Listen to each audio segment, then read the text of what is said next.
Hey, what up everybody? This is Stevie Breach coming to you. Hope everybody enjoyed a nice, wonderful Christmas. Everybody out there, everybody opened up all their gifts and got exactly what they were looking for.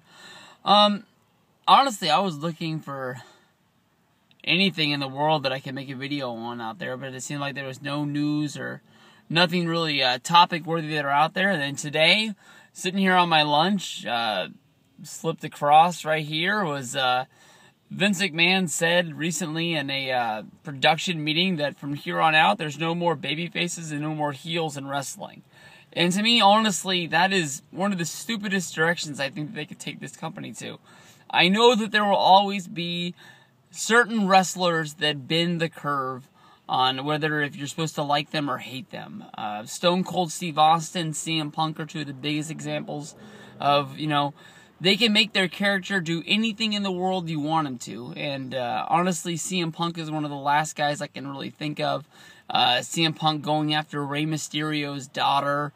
CM Punk, going at it with The Rock. CM Punk going at it with John Cena.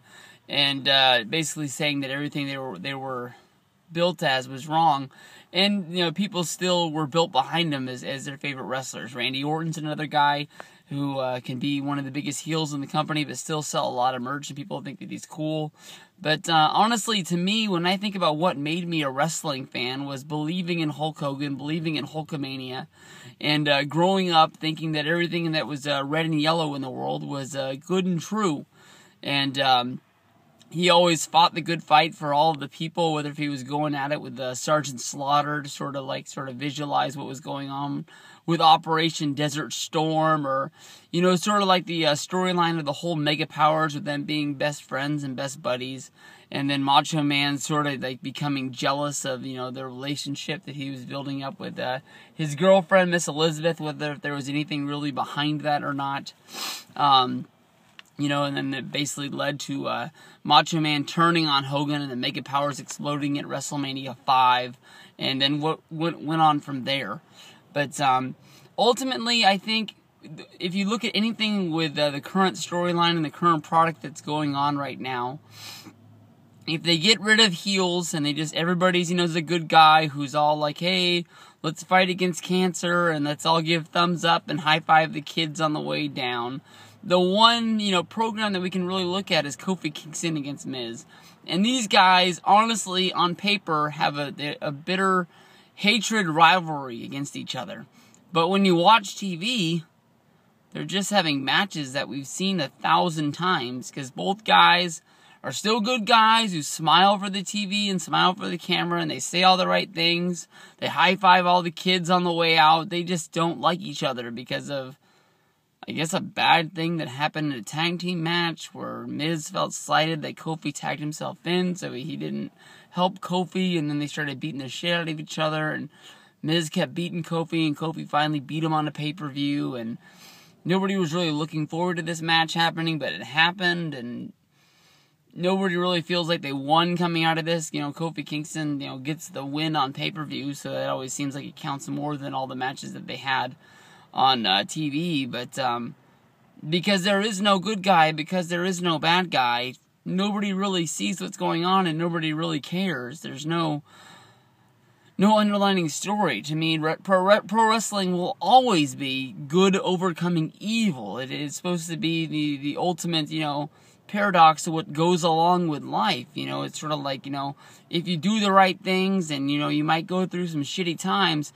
you're going to come out on the end. I mean, like, when life kicks you down and you get up, you dust yourself off and you try again until you finally get it right. I mean, that's basically what every wrestling angle is in the world. I mean, you might not win at the Royal Rumble and you might not win an Elimination Chamber, but you're going to come out and as a winner, come WrestleMania. I mean, that is ultimately the whole thing that professional wrestling is based on. That's why I'm a pro wrestling fan.